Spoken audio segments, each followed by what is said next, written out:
Okay, excuse me, because I just woke up from a dream. So I'm going to try to go through this as quick as possible. Okay, so in my dream, I was staying like in a hood slash ghetto, you want to call it. And so as I was looking out the blinds, I seen this old school yellow bus sitting there. And on the bus, they had this black young guy sitting on the bus. So I'm looking out the window. So our eyes caught contact. And I just see him looking at me. So he shrugged his shoulders like what I'm looking at, right? So I begin to close my blinds and I begin to lock my windows. Prior to that, I get a knock on my door from my neighbors that somebody was outside for me. So I go outside. Mind you, they had a lot of people outside. Y'all know how the hood is. Everybody outside, their mama, daddy, children, everybody. So I go outside. This lady, bright skinned lady. Well, I don't want to say bright skinned.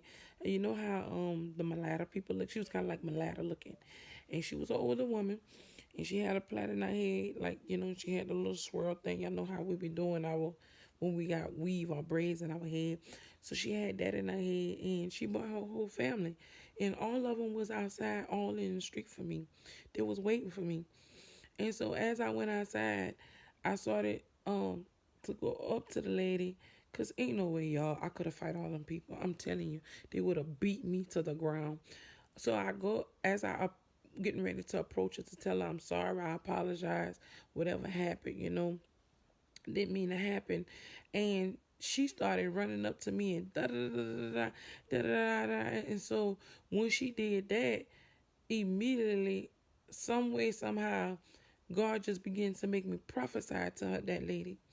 And when I began to prophesy to her, whoever was standing behind her caught her. And she got weak and she fell. She fell out. And I said, God said, um, let him fight for you. You don't have to fight your battles. And she was boo-hooing and everything, and everybody was outside seeing. And I told her, I was just saying so much stuff to her, I can't remember. And I told her that she had a son, a son that was on her heart, somebody she been praying for God to deliver them and break them free, right? Man, when I tell you that lady was finished, she was finished. And then like my dream kind of switched like from the lady I just described to like a big heavyset lady. I don't know what that was all about.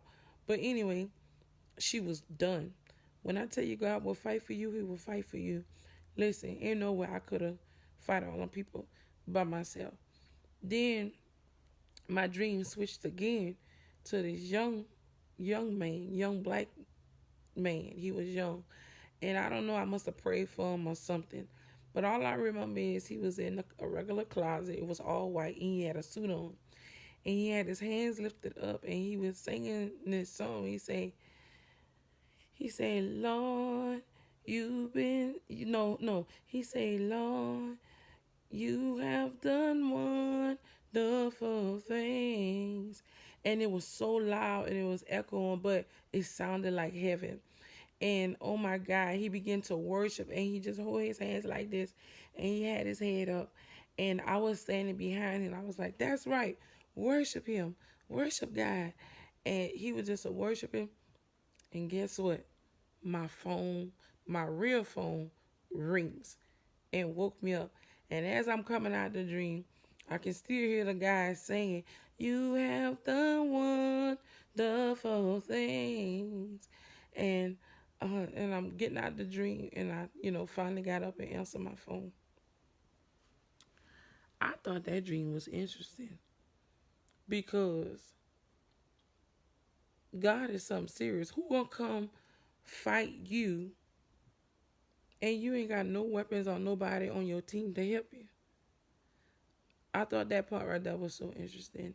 I just wanted to share that. But yeah, that's what it was. Okay, bye.